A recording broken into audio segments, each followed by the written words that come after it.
makes complete mockery of constitutional safeguards. Because your lordship knows what majorities can do. We have seen what happened in 1975.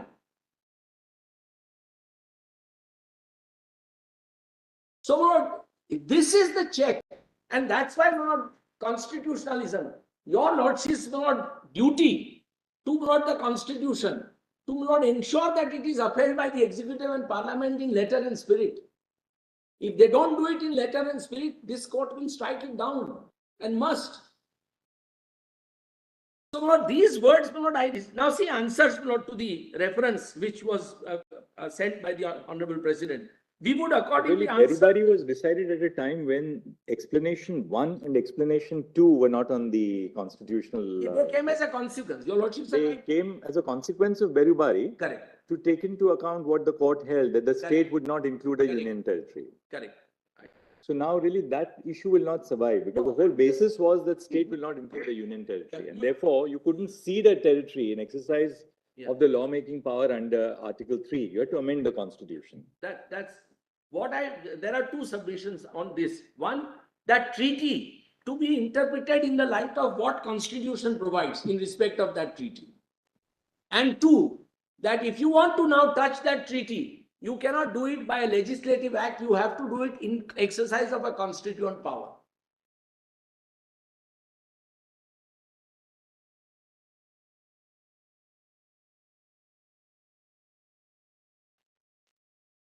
As I said, Lord, constitution is durable.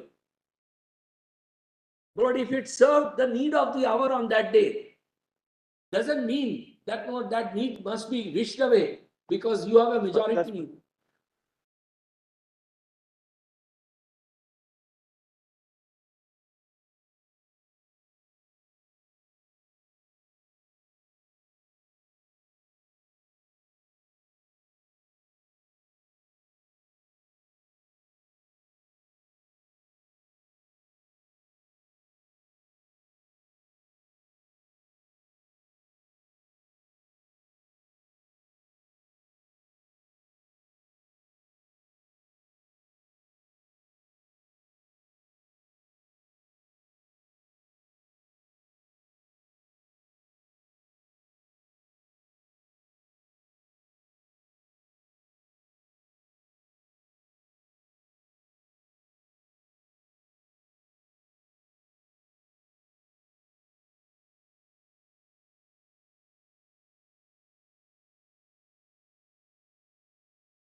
But in my respectful submission, the argument that Lord government is advancing before lordships, Lord, does not bear out from plain reading of the constitutional provision.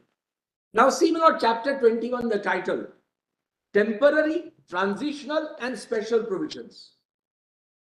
Now Lord, I accept that 370 is temporary because it's titled temporary. Yes. But it is temporary from the perspective of J&K, not temporary from the perspective of the Indian Dominion or Indian Republic. The choice was left to the Constituent Assembly and therefore the people of J&K to decide whether you want to continue with this status or you want to be away from India. That was the choice, and I will show that note from Mr. Iyengar's, Gopalaswamy Iyengar's plot, a very express statement before the Constituent Assembly. So, he was chairing the committee which drafted Article 370. There were 8 members in it. And they did it because of the extraordinary situation. They realized that we are losing J&K out of our hands. Now you persuade citizens of a state, a country, at that time an independent state, to cede to you. They agree to session on clear understanding. There is a question of persuasion by. Sorry? It was the Raja Hari Singh who requested the government of India that time. I agree. No question about it. You are But saying the that conditions, historical conditions can't be lost sight of. Your lordships are right. Raja requested, but in that letter he expressly asked for this protection. In that letter, he expressly asked for this protection. The Governor General agreed to that. And that is why the Constituent Assembly debated. That's what Mr. Sibal argued, that after 1954, this 370 has become a permanent Yes. section of the Constitution. Now just see, Lord. Just see, Lord, 370. Lord, 370 is, Lord, what? Lord, first and foremost, 370 is, Lord, that, Lord, Article 371C is most important. That's first. The provisions of Article 1 and of this article shall apply in relation to that state. Meaning thereby, all other articles will not apply. That's an emphatic statement in the Constitution. Article 371C. We have to begin journey of 370 with that. Then, Lord, they go forward and say in Article B, power of Parliament, in Article B2,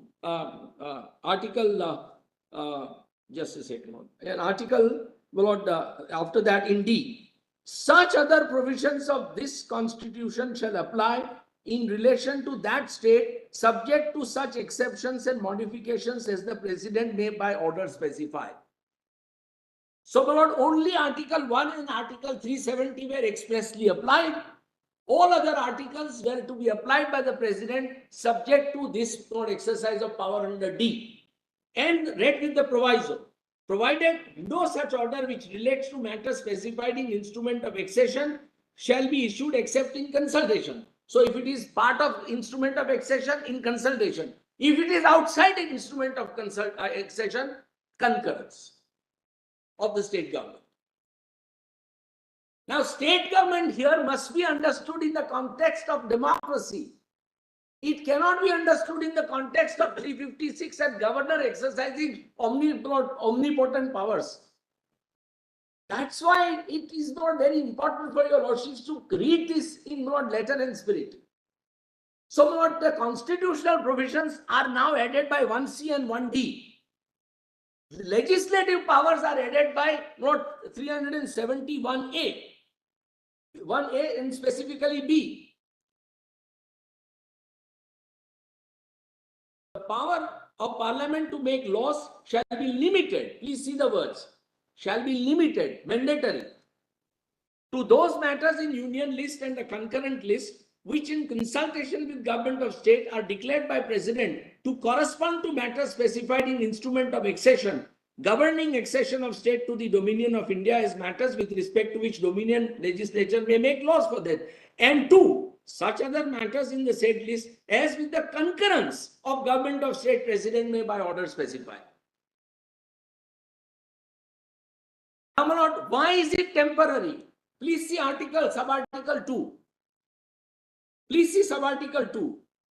If concurrence of Government of State referred to in para 2 of subclause B, that is legislative power of clause 1, or in the second proviso to subclause D of that clause, that's constitutional provisions, be given before Constituent Assembly for the purpose of framing Constitution is convened, it shall be placed before such assembly for such decision as it may take thereon. Why? Because not democracy. You could only do it if Constituent Assembly approved it. It was a temporary provision.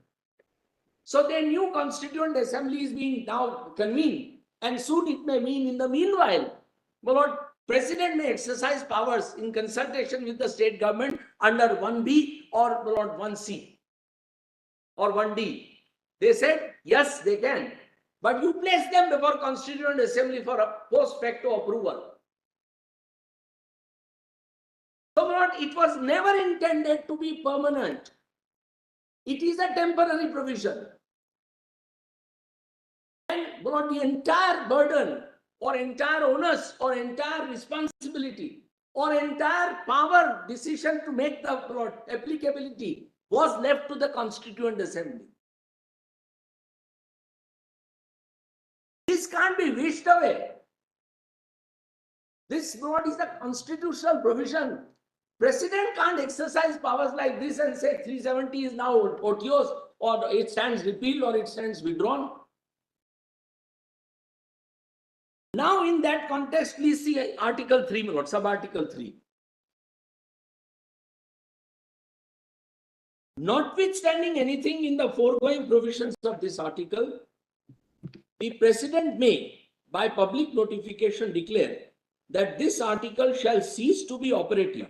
So, he can either say it will be cease to be operative, or he can continue, or shall be operative, which means shall be continued, only with such exceptions and modifications, and from such date as he may specify.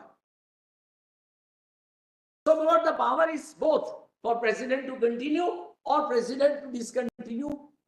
If he wants to continue, we can continue in same fashion or with such exceptions and modification. But for President to do so, prior consent of the Constituent Assembly is a must, provided that the recommendation of Constituent Assembly of the state referred to in clause 2 shall be necessary before President issues such a notification. So, Constituent Assembly will send a notification to the President or a resolution, and on that President alone can act. You can't rewrite this. It is not capable of any other understanding. It was therefore an exercise which was limited by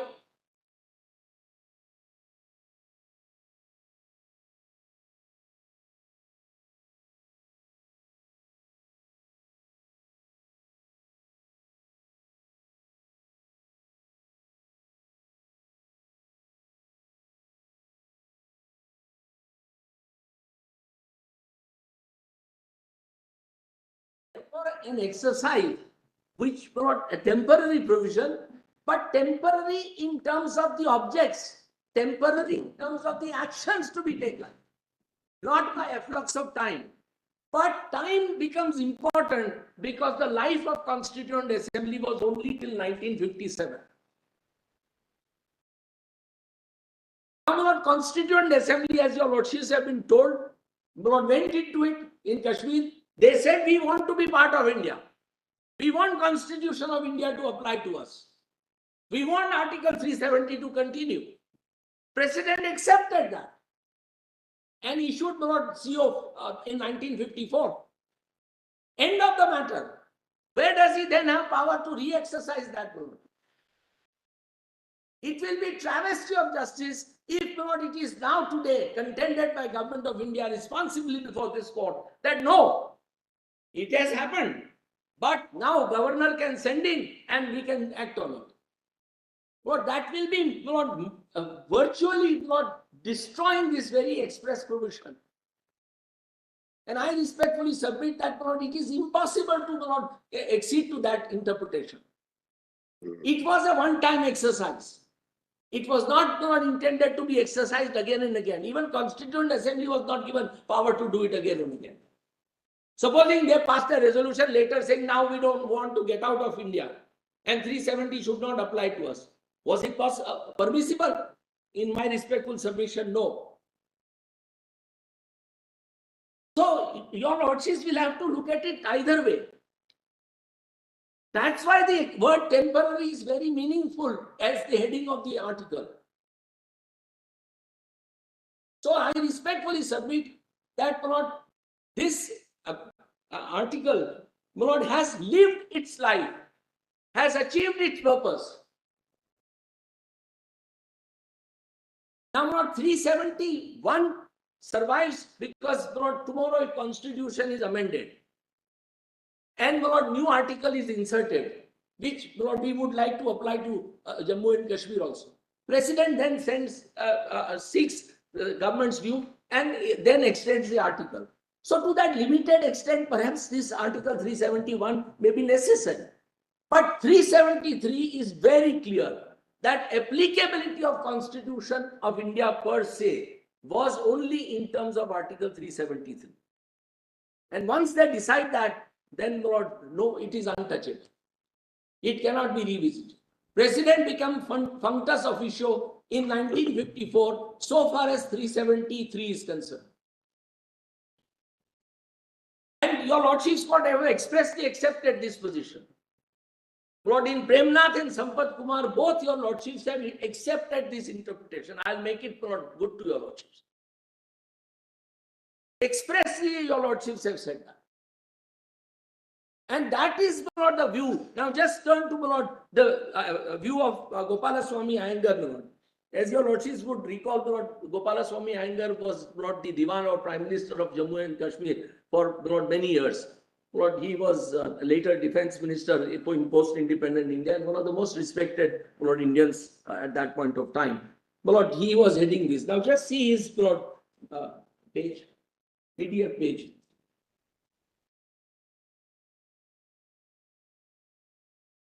Which volume? Volume 8, PDF page 1175.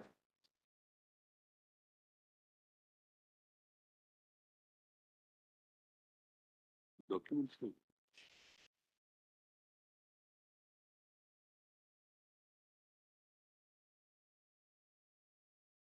Document file? Document file. What file? Documents volume 8. Mr. Dave, if Article 370 works itself out and achieves its purpose once the Constituent Assembly for the state of Jammu and Kashmir has completed its task, then where was the occasion thereafter to issue constitutional orders post 1957? That's for 371 to extend from time to time any amendments. Because there were many provisions of Constitution which may not have been made applicable, or many laws which may not have been applicable. But if you see the proviso to D refers to other provisions of the Constitution, which will apply subject to such modifications. Then matters which are referable to the IOA require only consultation. Yes. All other provisions of the Constitution require the concurrence. That's the second proviso. Right. Then the sub-article 2, clause 2 says, if the concurrence has been given before the Constituent Assembly has given its opinion, then it has to be placed before the Constituent Assembly for its opinion and for its concurrence. So your whole argument is that Article 370 has now worked itself out once the Constituent Assembly completed its task. But that would be belied at the least by constitutional practice, because even after 1957, there were orders which were issued, constitutional orders, progressively modifying the provisions of the Constitution in relation to the state of Jammu and Kashmir. Which means that, really speaking, Article 370 had continued to operate even thereafter. Therefore, it would not be correct to postulate that Article 370 achieves its life, and what is a temporary provision really assumes a state of permanence in the Indian constitutional fabric. Lord, may I respect? Because then there was no question of any constitutional orders being issued progressively from 1954 onwards or 1958 thereafter. Refers to those decisions which were taken prior to its constitution. So to that limited extent, Constituent Assembly's approval was sought for. But subsequently, once the Constituent Assembly goes, whatever, my respectful. But then where is the power to alter the Constitution at all? If your argument is right, then once the Constituent Assembly in 1956-57 takes its decision, there is no power to change any provision of the Constitution in relation to the state of Jammu and Kashmir. I respectfully. Which is contrary to what everyone accepted. 373 is only in respect of continuation of 370 or not. Now, they agree, Constituent Assembly agrees. Once it agrees that it has to be continued, then it becomes some kind of a permanent decision. Please permit me to reread that 373.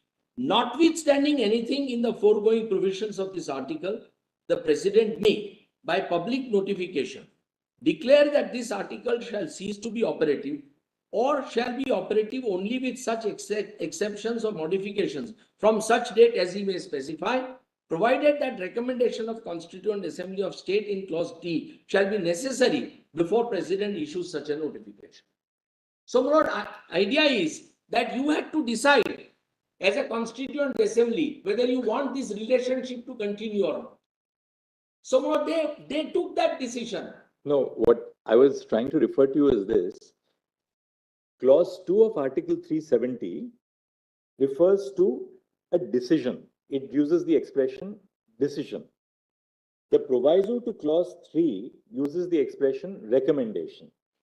But the commonality between Clause 2 of Article 370 and the proviso to 370(3) is some decision or action on the part of the Constituent Assembly. Just give me a minute.